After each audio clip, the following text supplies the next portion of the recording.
Okay, everybody, good evening. Coming at you guys a little bit later than I typically do because, well, I can't report on stuff that isn't out yet. The injury report just came out like 5 minutes ago, and we're going to talk about it a little bit here. I don't know why these reports are taking so long to come out. So, because of that, I don't know when the report is going to come out tomorrow based on previous weeks and really years of experience on seeing injury reports and also the timeline of these reports. You're probably looking at something like 3 p.m. Typically, it comes out around 1, but we'll see. We'll see. We'll worry about that tomorrow. For today, we've got information, we've got data, so let's go ahead and take a look courtesy of John Boyle on X. So, going to the picture he posted, jumping down to the Seahawks side, it's pretty simple, honestly. It's almost binary, honestly. So, let's talk about it. All right, guys, let's take a minute so I can tell you about Sleeper, a one-stop shop for all your sports needs.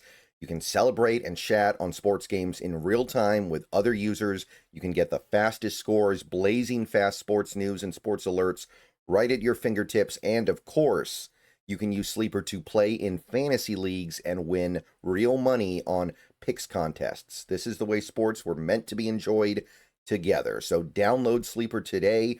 Use promo code SBN to get up to a $100 match on your first deposit. And you can pair that with another promo they have right now where you can get a $20 entry free with no deposit required. So get both of those things going. Terms and conditions apply. See Sleeper's terms of use for details. Currently operational in over 25 states and growing. So check out Sleeper today. Get to it and go have some fun with sports this year.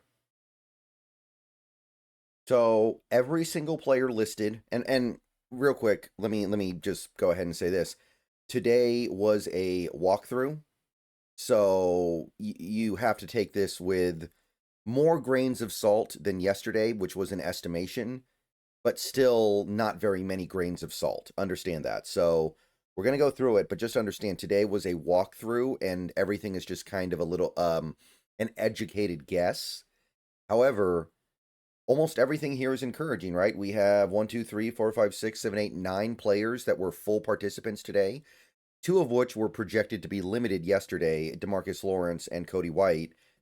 But the point is, other than the players that are still on injured reserve, of whom there are not really that many at this point that we are really hurting for not having, it's pretty clean. Like, I'd love to have Torrey Horton, but at the same time, I ask myself, what would he really be doing?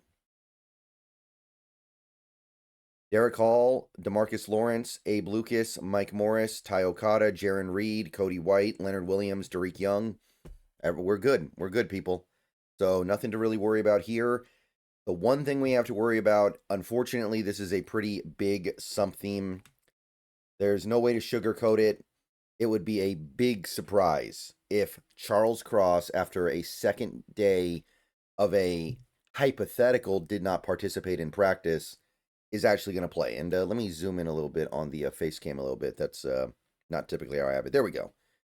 But yeah, Charles Cross in a walkthrough, again, an estimate. So if you want to hold out hope, then feel free. But Charles Cross is the one guy who was not a full participant today and, in fact, was projected to be a DNP. So it looks like we will have no Charles Cross.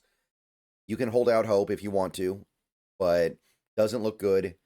And it's not surprising, right? You get injured in a non-trivial way on a Monday, on a Sunday, and then you got a game on Thursday.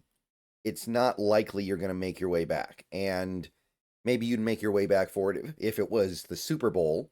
Not that that's really possible because we're talking about you wouldn't play a Super Bowl 4 days after you played the previous game. But that's kind of what it would take. So expect Josh Jones this week for the Seahawks. And I can't really sugarcoat that much. There is a downgrade going from Charles Cross to Josh Jones, but at the same time, there are ways in which you can mitigate a loss like that. We see teams do it all the time, honestly. Teams lose starting offensive linemen, downgrade significantly to try to, in an attempt to get the offensive line on the field, at least in the right numbers. and they find a way by changing the game plan a little bit and treating that situation with the gravity that it deserves. So, yeah, look, if you really understood how to read between the lines, it was not hard to imagine that Cross would be missing this week. So I'm not surprised. It's disappointing. I'm already kind of made my peace with it, but we will see what happens tomorrow, I guess. Okay, the LA Rams side, their list is shorter, but actually at this point probably a little bit more impactful. So some of their good news would be Alaric Jackson was a full participant. So, and by the way, the Rams did a walkthrough as well. So again, maybe you don't take this with absolute gospel, but it looks like Alaric Jackson is maybe not 100%, but pretty close. Full participant today. Jalen McCaughlin is a full participant. Not that he really plays that much, so that's kind of a whatever one. And Jordan Whittington was went from limited to full today with the back injury, so it looks like he's fine. You've also got Nick Vanette, our old buddy Nick Vanette, still limited. Apparently he doesn't play like at all offensively. He's a pure special teamer.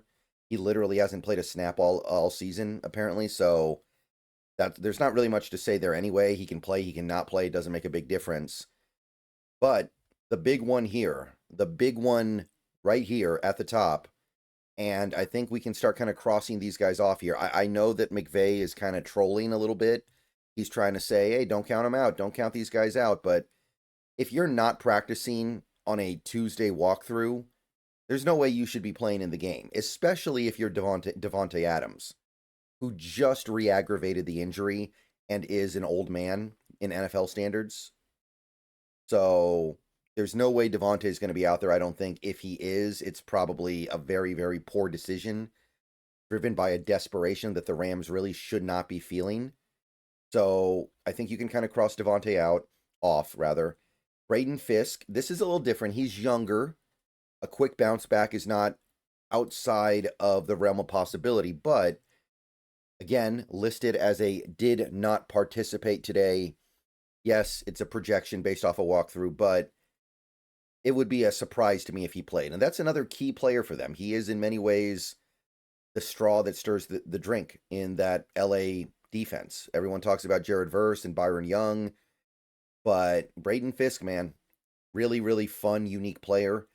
And if they don't have him, then that pass rush, which is really the thing that makes that LA defense go. They have a really good pass rush, one of the best in the league. It's not going to be the same. So if you can kind of cross those two guys off, which I kind of do, pun not intended at all, of course, with Charles Cross, but if you can say, okay, we can kind of expect those guys will not play, then honestly, I'm not saying that Seattle's in a better situation right now with injuries, but they might be. Remember, the Rams still have Havenstein, and I believe they have one other starter that is currently trying to make his way back from injured reserve. I can't remember who it is, but they're missing a little bit there as well, the kind of stuff that you don't really think about. Now, Havenstein's I think, entering a different phase of his career. I don't know how great he is anymore, but there's a real possibility here they're a little more beat up than us, even with the Cross injury, which, hey, I'm not happy about it at all, but so it is. Okay, see you guys probably tomorrow at this point. Doubt I make another video. Hope to see you guys soon. Go Hawks, more stuff coming.